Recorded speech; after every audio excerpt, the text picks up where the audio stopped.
You were born with this wild imagination, a blueprint for global impact, for collective liberation. But somewhere along the line, right? Navigating the endless doom scrolling, the pressure of getting perfect grades in a system that feels rigged, and just the insidious weight of systemic racism. Yeah. The world kind of convinced you to stop dreaming that big. It convinced you to stop dreaming for your community. And that is the urgent crisis, is what we call the shrunken imagination. So we're starting this deep dive today by confronting a really hard truth, which is mental slavery. It's this internalization of oppression where the voice of the oppressor, it becomes that self-critical voice inside your own head. Yeah. And that voice, it doesn't just encourage self-doubt, it actively sabotages your potential. It's the voice telling Black individuals that they're not smart enough, that they're not worthy of leading, or that their community just can't build lasting global institutions. It's the psychological scar tissue. Left over from centuries of slavery and colonialism. It's that constant, subtle messaging that Black people can only survive the moment, not build the future. Just think about where historical knowledge comes from. For generations, Black children were taught history from books that either minimized or just outright denied them a history of power, of agency. And that denial, it creates this cultural erasure, a profound disconnect from your own roots of greatness. Exactly. That void, that lack of an authentic, self-defined history. Well, that's the breeding ground for self-doubt. And this isn't just a personal flaw. It is a systemic obstacle to collective progress because it convinces potential leaders to play small.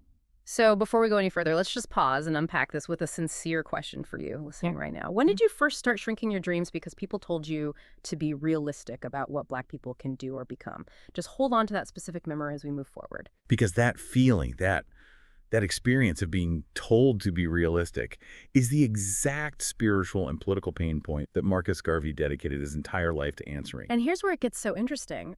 Our hero this week, Marcus Garvey, he stands as this fundamental link in what we call the lineage of resistance for Africans at home and abroad. His entire life was a direct counter-narrative to that pain point we just talked about. He showed exactly how imagination, when you couple it with purpose and perseverance, can turn a single determined mind into the engine of a global, unstoppable movement. Yeah, and to really understand the audacity of his vision, you have to look at his foundation. He was born in 1887 in St. Ann's Bay, Jamaica. He inherited a world that was still reeling from the legacies of emancipation without any real liberation. And crucially, his father was a master mason, but he also owned a large library and was a printer. And this isn't just a small detail. It exposed young Marcus very early on to the literal mechanics of narrative control. He saw how books, how publications could shape minds, define reality, and just as easily deny a people their history. So he understood that the battle for freedom was a battle fought on paper and in the mind, long before it was ever fought in the streets. And that awareness, it was truly crystallized during his travels. Between 1910 and 1912, he was moving through Central America, working, organizing. And he witnessed the horrific exploitation of Black workers, many of them migrants from the Caribbean who were building the Panama Canal. That experience was so formative, it shifted his focus from, say, local prejudice to global structure. He realized oppression wasn't just a problem of a few bad actors. It was fundamentally an economic, structural, and international problem built on the exploitation of Black labor worldwide. And that transnational insight that Africans globally needed a unified response, that's what really separated his approach from so many of his contemporaries. Which brings us to a rhetorical question, right? How does one man go from working in a colonial Jamaican printing shop and traveling through these exploitative labor camps to commanding the largest Black organization the world has ever seen? He did it by refusing to limit his vision. He refused to be constrained by his geography. Okay, let's zoom in on the flashpoint moment. Garvey arrives in the U.S. in 1916. He's 29 years old, has very little money, but he has this colossal vision of a unified Black nation that demanded repatriation and self-rule, and he faced immediate hostility. He was rejected by many of the established Black leaders in the U.S., figures who often prioritized assimilation or gradualism over mass mobilization and African nationalism. And this rejection, it was coupled with immediate government hostility. I mean, the moment his vision started to gain any traction, the federal authorities took notice. Instantly. J. Edgar Hoover, the head of the Bureau of Investigation, became obsessed with dismantling Garvey's organization. The FBI surveillance began immediately. They labeled Garvey an agitator because his whole model of mass mobilization and economic self-sufficiency, well, it fundamentally threatened the entire racial and economic hierarchy of the country. And that hostility, it just confirmed his mission. He understood this profound truth. Identity has to be claimed by oneself through institutional power. It's never successful given to you by an oppressor. He knew that the pain of cultural erasure isn't healed by patience or assimilation. It's healed by deliberate, unapologetic reclamation of power. So he didn't wait for permission. He just kept moving forward. He held meetings in borrowed Harlem church basements and community centers, often starting with tiny crowds. And his most critical tool, and this builds on his father's legacy, was media. So in 1918, he launched the Negro World newspaper. We really need to spend a moment on this. This was not just a publication. It was a massive act of cultural, political, and economic resistance. It countered colonial lies by running articles on African history and global Black achievements. It published the work of Black artists and intellectuals, and critically, it was circulated across 4 continents, often smuggled into countries where colonial governments banned it. It was like a shared curriculum for global Black consciousness. And that infrastructure, it worked. Within just a few years, the Universal Black Improvement Association, the UNIA, it grew from those small Harlem basement meetings to millions of members across 6 continents. It became the largest Black organization in world history. This wasn't an accident. It was built on a mandatory dues structure, a clear political doctrine, and this military-style organizational structure that gave people titles and a sense of shared purpose, directly countering the dehumanization of the status quo. That monumental growth was Garvey's refusal to play by rules that were designed to constrain him. He didn't ask for a seat at the table. He built an entirely new table with its own institutions and its own global currency of self-worth.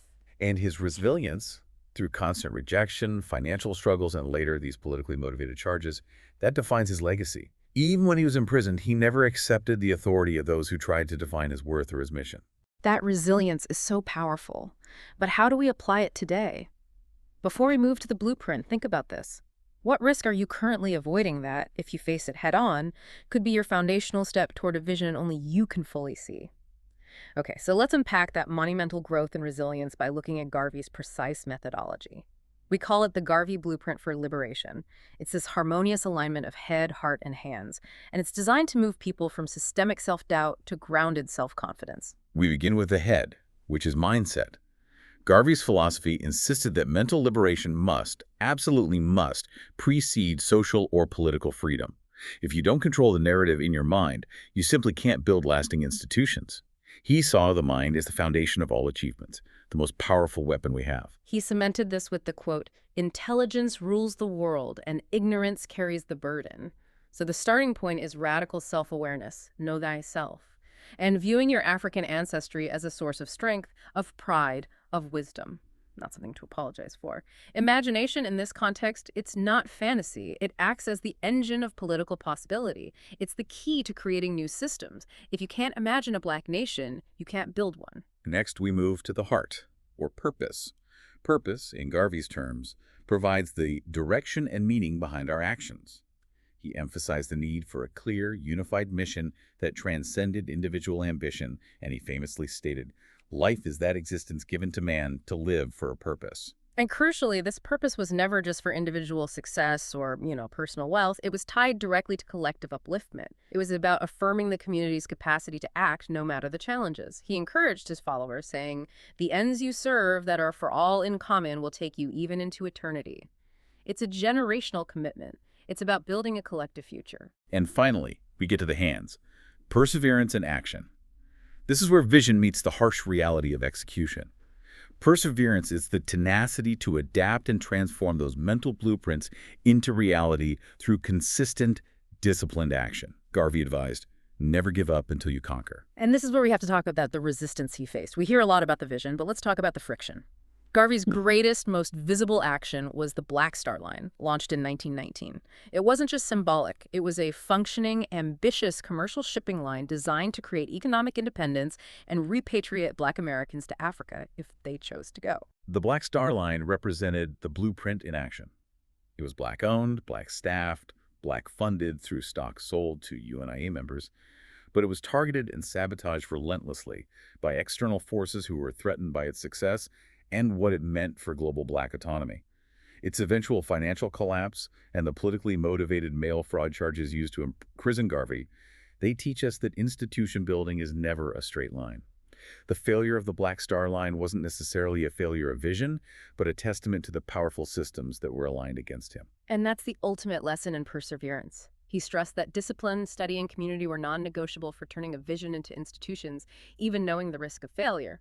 And he armed his followers with self-belief, saying, "If you have no confidence in self, you are twice defeated in the race of life. With confidence, you have won even before you have started."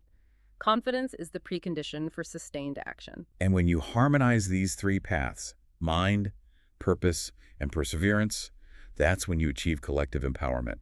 Your thoughts shape your purpose, and your purpose guides your consistent action. It's a closed loop of growth that transforms the oppressed into the builders. That is the core lesson, distilled. Your imagination is not decoration, it's a weapon when you join it to discipline and community.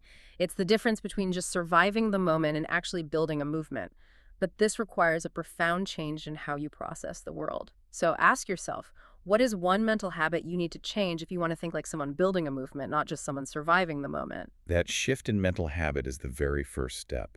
It takes the self-doubt that's rooted in external lies, and it replaces it with a grounded confidence based on your own internal actions and achievements. Okay, let's make this actionable. Garvey taught that success isn't granted. It's claimed through struggle, focus, and self-belief. So we have a single practical challenge for you this week, inspired directly by the Garvey blueprint. We'll break it down into two simple steps. First, step 1, imagination. Write down one unrealistic idea you have for Black freedom or community uplift in your world. Maybe it's an initiative at your school, a project for your neighborhood, or a powerful concept for an online movement, something that feels maybe a little too big to share. Then, step 2, action and discipline. Take one Garvey-style action toward that idea this week, and this action has to be concrete. Commit to studying the issue for 2 focused hours, draft a structural plan, invite one reliable person to collaborate, or create one tiny prototype of the solution you envision. This challenge is designed to move your idea from your mind into motion. It's the essential difference between wishing for change and actively initiating it. That one small, concrete step transforms a mental blueprint into tangible, real-world confidence no matter the scale. And that action is the thing that truly matters, because it proves the capacity of your own hands. So share or reflect on the action you took this week. Did you start researching that idea? Did you draw up a plan? Or did you text that first co-conspirator? Let the process itself become the undeniable proof of your power. So here is the primary takeaway from our deep dive into what we're calling the Garvey classroom. Garvey taught us to claim our identity, to reclaim our narrative, and to stand firm in our intrinsic worth. His story is a living lesson. It offers a powerful tool for transformation that moves us from paralyzing self-doubt to unstoppable institutional confidence. He showed us that freedom requires discipline, study, and community. It's an active, demanding practice. And he is explicitly part of that ongoing lineage of resistance for Africans at home and abroad. He created the philosophical and structural infrastructure, the blueprint, that leaders who came after him would build upon, even if they disagreed with some of his methods. So, as we close this deep dive, consider this provocative thought built on Garvey's emphasis on mental liberation. What tools are you using right now, perhaps your definition of success or your model for leadership, that were designed by the system to limit you?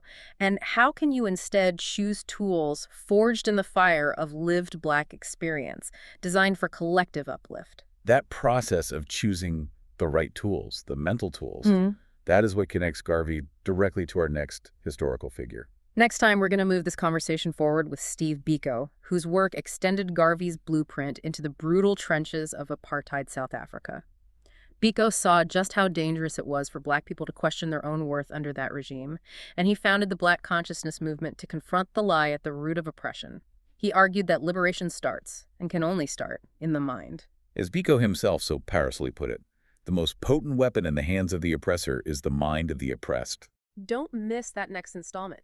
Until then, embody Garvey's wisdom by living your own unstoppable life. Keep the conversation connected, keep reflecting, and keep moving forward with purpose.